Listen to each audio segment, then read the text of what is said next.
जी राम राम नमस्कार। तो आज बात करेंगे हम प्राणायाम की। जब हम योग की क्लास 1 घंटा लगाते हैं, 1 आवर, तो उसमें से 10 मिनट्स हमें प्राणायाम के लिए रखने। 40 मिनट्स की आपकी जो सेशन रहेगी उसमें आपकी वार्म अप एक्सरसाइजेस, सूक्ष्म क्रियास और उसके बाद आसन 4 तरह के रहेंगे और प्राणायाम 10 मिनट का उसके बाद रहेगा।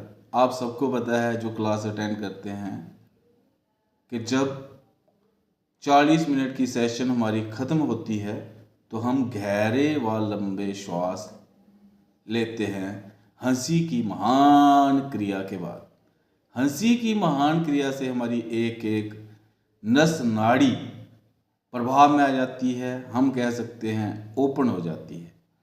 तो उसके बाद गहरे लंबे श्वास प्राणायाम का पहला स्टेप रहता है।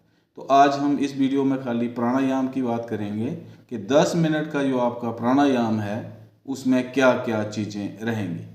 तो गहरे लंबे श्वास एक अलग से मेरी वीडियो है, उसमें फ़ायदे नुकसान कैसे करना है वो सब बताया हुआ है। आज फिर से मैं थोड़ा सा बताऊंगा कि गहरे लंबे श्वास प्लेटफॉर्म है प्राणायाम का, मूल है प्राणायाम का। तो सबसे पहले गहरे लंबे श्वास हमें लेने हैं। उसके लिए सर्वप्रथम अधिकतम श्वास बाहर निकालना है। बैठने का आसन आप वज्रासन में बैठ सकते हैं या पद्म आसन में भी बैठ सकते हैं।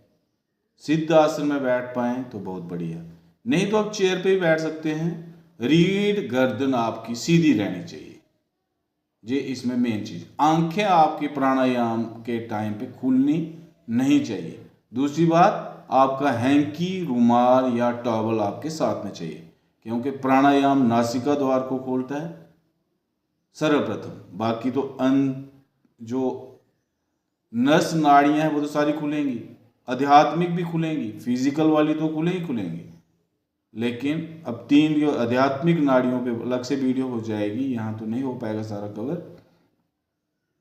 इसलिए नासिका द्वार पे अगर मल फंसा होता है तो वो प्राणायाम से कभी कभार बाहर निकलता है, इसलिए रुमाल हैंकी साथ में रखना।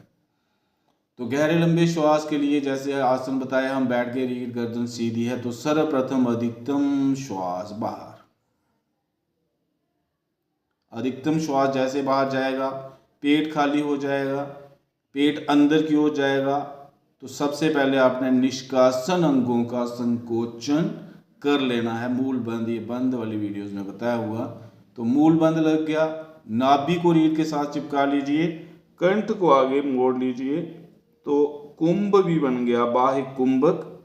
यहाँ पे आपने अपनी क्षमता अनुसार रुकना है, ध्यान दीजिए।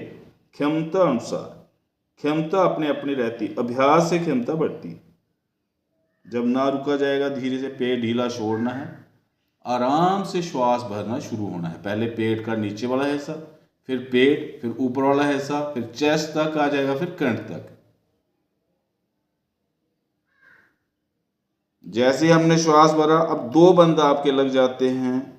मूल बंद यानी कि निष्कासन अंगों का संकोचन हो जाता है और ठोडी को कंठ के साथ लगा देना है, जलंधर बंद लग जाता है। यहाँ पे नाभि रीढ़ के साथ नहीं लगा पाते हम, ज़्यादा कोशिश नहीं करनी है, पेट में दर्द हो सकती है।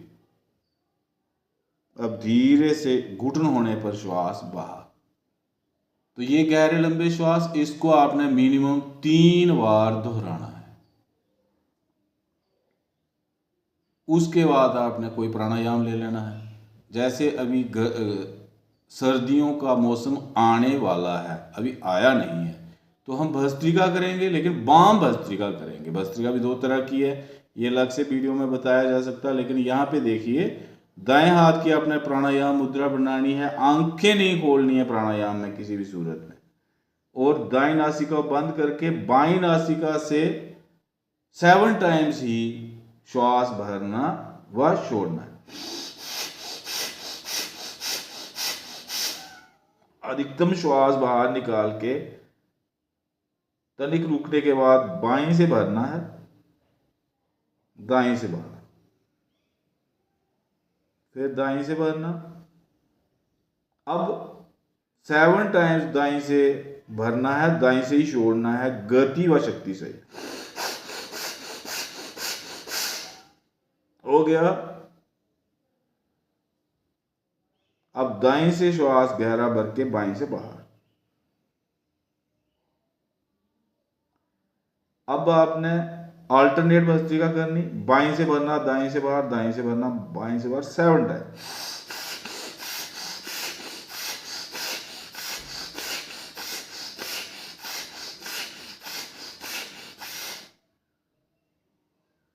अधिकतम बाहर निकल जाने पर तनिक रुकने के बाद बाएं से श्वास भरा,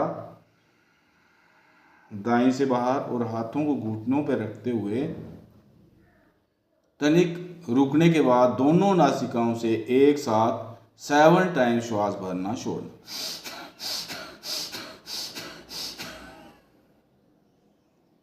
अब भस्त्रिका के बाद ऑलवेज आंतरिक कुंभक लगता, मीन्स श्वास अधिकतम भरने के बाद तीनों कुंभक, तीनों बंद लगाकर रुकना है। तीसरा कम लगता है, मध्यम वाला आपको बताया हुआ। और जब ना रुका जाए धीरे से श्वास बाहर निकालते हुए बाहिक कुंभक में रुकना है। कुंभक मैंने बताया हुए वीडियो। ना रुक जाने पर वापस प्रभाव पर ध्यान जरूर देना है। जब भी कोई प्राणायाम किया जाता उसके बाद आपने प्रभाव पे ध्यान जरूर देना है। प्रभाव पे जब भी ध्यान देना है, आंखें आपकी बंद रहनी चाहिए, दोनों बाहों के बीच आपकी मानसिक दृष्टि होनी चाहिए, वहां पे ओम आकार की ज्योति के दर्शन करते रहना।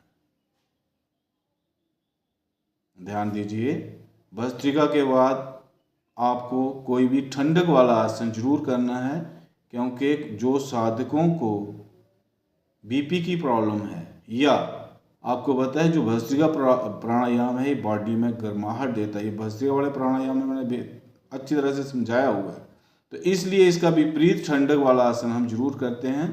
तो आप 11 टाइम्स चंद्रभेदी कर सकते हैं। बाईं नासिका से श्वास भरकर दाएं से बाहर, फिर बाएं से भरकर दाएं से बाहर, 11 टाइम्स आप दोहरा सकते हैं। ध्यान रहे, इसमें श्वास गहरा व लंबा होना चाहिए, यानी कि गहरा व लंबा भरना है और गहरा व लंबा बाहर निकालना है, अंतराल लंबा। उसके बाद आप फिर से प्रभाव पर ध्यान देंगे और उसके बाद आपने 5 बार भ्रामरी प्राणायाम कर लेना है। भ्रामरी अलग से वीडियो में ऑलरेडी समझा चुका हूँ, यहाँ पे नहीं रिपीट कर पाऊंगा। तो भ्रामरी की स्थिति लेकर आपने 5 बार भ्रामरी प्राणायाम जरूर कर लेना है। तो उसके बाद प्रभाव पे ध्यान देना। इस तरह से आपके 10 मिनट्स 11 हो सकते, 9 भी हो सकते, एक आधा ऊपर नीचे हो सकता, क्षमता आपकी रहेगी बीच में। तो ये 10 मिनट का आपका प्राणायाम का शेड्यूल रहता है आपकी योग क्लास में। ध्यान दीजिए, जरूर करना है। राम राम, नमस्कार।